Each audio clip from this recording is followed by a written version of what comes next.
Hi guys! Welcome back to my YouTube channel. For today's video nga pala, i-share ko sa inyo kung paano yung naging journey ko nung umuwi ako ng aming barangay. So, sinimulan ko dito sa pagpapak ng aking mga pasalubong. Para sa akin nga pala, sakto na itong mga pasalubong ko. Kaya lang ay panigurado talagang kukulangin ito dun sa kapatid ko. Panoorin nyo na lang guys, hindi ko na masyadong ikikwento kung ano mga pinagpapasok ko dyan. 2 AM nga pala yung flight namin and 12 AM pa lang ay nandyan ako sa airport. Kahit meron na nga pala akong boarding pass ay inuugali ko talaga na 2 hours before my flight ay talaga nandun ako sa airport para halimbawa kung may aberya man ay malalaman ko agad. So hinatid tayo dyan ni Papang John Rank. Charot. So nagsuot lang nga pala ako ng palda and rubber shoes para mas convenient yung ating galaw. So matagal ko na rin nga palang pinlano na umuwi. Siguro mga 1 month, cherries. So, dito na part talaga is naiinis ako kasi nakapagbayad ako ng 2,000 para sa aking excess na mga baggage. So, dami ko ba namang damit na dala. So, umakyat na rin ako dito sa second floor para mag-intay doon sa boarding gate. And alam nyo ba na nandyan pala si Renz Birano, hindi man lang ako nakapagpa-picture. Ayan no, yung katalikod. So, nakarating nga pala kami dito sa Manila na magpa 5 AM na. And very nagre-reklamo na talaga yung chan ko. Uminom nga pala muna ako ng Bonamin para naman relax tayo sa biyahe.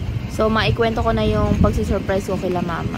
2 weeks before my flight, ay hindi ko talaga pinaalam kahit kanino na uuwi ako ng Marinduque. Kahit sa mga kapatid ko, hindi ko muna pinaalam. But kailangan ko talaga ng mga accomplice. So, sa isang kapatid ko lang sinabi, kaya ayun, sinundo kami sa Manila. Ang paalam ko talaga kila mama ay may darating dun sa bahay na 3 lalaki na magdadala ng cabinet na pinadala ko. Without they know na ako pala yung cabinet na darating. Charot. As in, wala talaga silang idea na uuwi kami. Tapos may bonus pa ako si Lolo. Pagkadating nga pala namin dito sa Dalahican, hindi agad kami nakasakay ng barko kasi nagintay pa talaga ata ng pasahero. Kaya hindi na rin ako nag-expect na makakarating kami ng 12 PM sa Polo. So after 3 hours nga pala ng biyahe namin dito sa barko ay nakarating na din kami dito sa Marinduque. Pero before dito sa barko, sumakay kami ng bus. Almost 6 hours yung biyahe. Itong lolo ko na to napasaway, hinanap pa talaga namin sa buong barko. Dito lang pala namin makikita sa may unahan. Yung tipong ninenervyos ka na baka nahulog na sa barko. Pero nandito lang pala sa unahan at nagkukuyakoy. Ano naman ta diha? Mag-stop ta dira. Yeah, lagi ta mag-drop niya masakay tagban pa Santa Cruz. Saka oras na po. Hi guys. Lolo, nagipangita na mo ganina ra.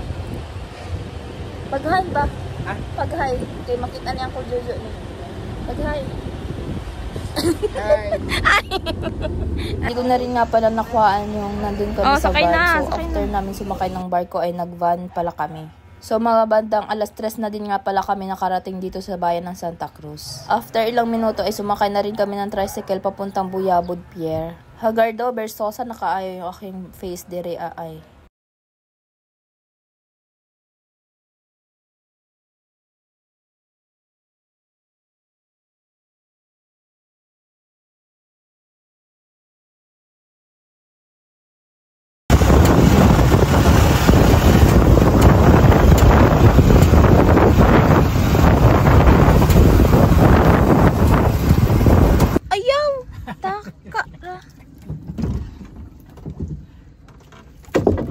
Wala ang essence ng surprise.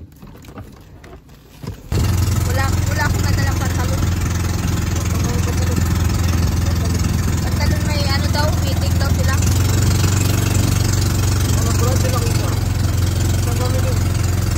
Ayaw daw ng fitting. Ang gamitin.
Naku, mahapal ito. Saka yun daw. Oh, ang dami pa to na ano.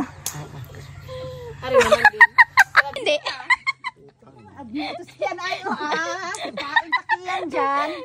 Naman ako sa kanila. Nagkakagulo na sa panos. Anong agab? Bubulang ko doon ay nigadahi. Paano ko sabihin naman? Ano? Si Kiwan, si Kibuloy ay kasama mo ay. Ay, kasamahan nga ni Kibulo yan. Kaya, nahuli na yung kasamahan mo. Si Kibuloy ay narito ay. Nakahuni ka, tukmul. What do we look forward to? Actually, Yan. Mutain si Kailin. Hoy. Hoy. Nasaan yung muta mo, Kailin?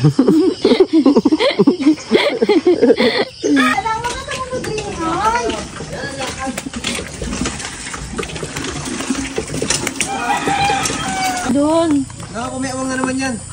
Ayaw ba yan magpahawak? Oo. Saan niyo ba? Nakapamayawang pa. Nakakumiawang na naman yan. Baka ikis mungingi ba yan? At nakaganyan-ganyan. Kapal ka ganyan pa ay. Kapamayawang pa. Kabi sa mungingi. Asan yung baboy? Asan yung baboy?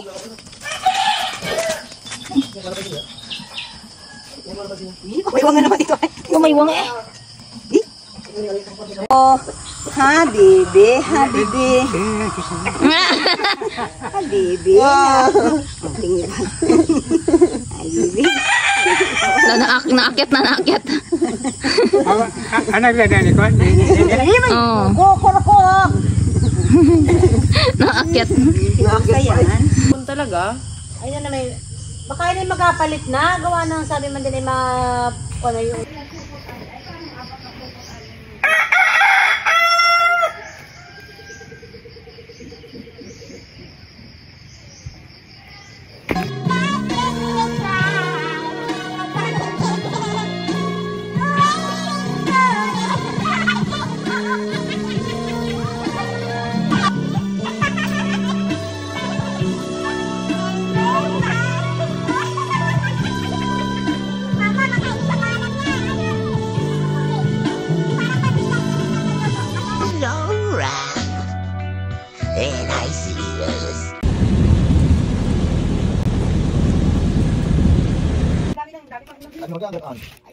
Kasi nang magaluto mama. Hindi pa naman nga igaluto ng ano.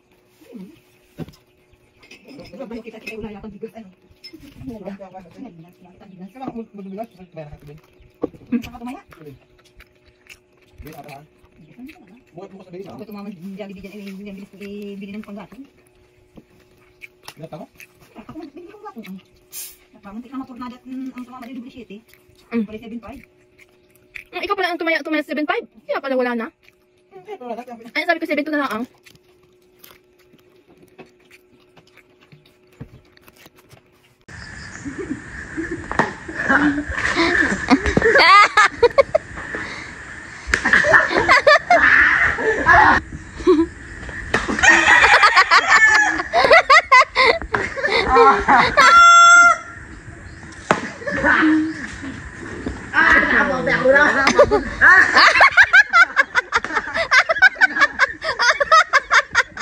Tama na.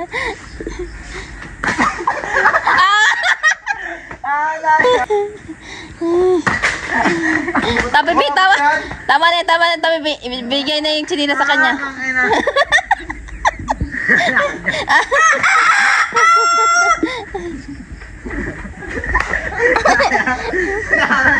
Wala na dyan din, wala na. Wag na, tapi tama na.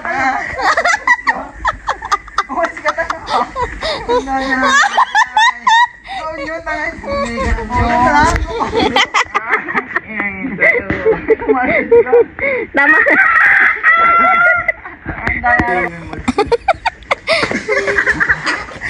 Kakaawa yun, tapi ano ba yung pwede?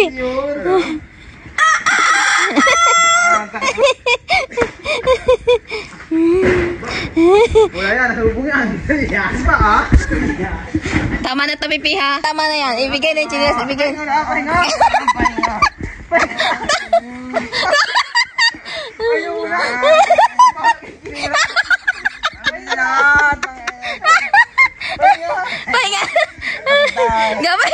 Gapay nga. Tama na to, Pipi. At kanina ito na isda. Gapay nga muna ka. Pagod mamaya. Layuan ang pag-itsa. Bakla. Ito kanina. Pipi, tama na yan. At kanina sa na isda. Habang diliwan ka na eh. Ma-out ka dyan. Napapagod ako. Jadel. Bakang kinakilimutan. Ayun. Wag naman. Kasebo na? Nagasibo. Nagasibo na? Oo, abot yan. Abot yan.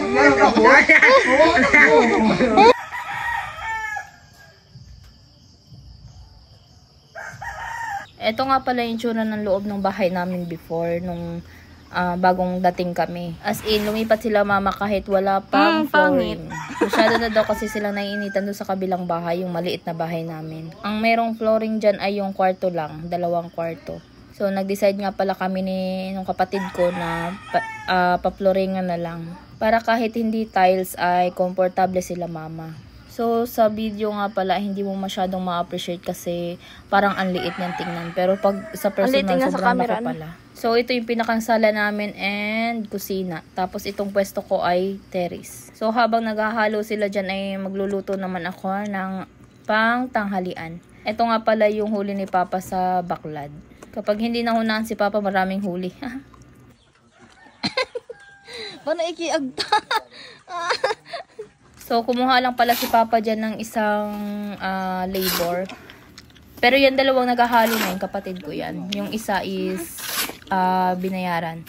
So, nakatipid din kami sa paggawa kasi nga walang bayad itong 3. Si Papa si Tapipit, tapos ito si Jande. So, after ma-flooringan ay kinulong muna siya ng lambat. Kasi palaging pumapasok yung manok tapos mga aso.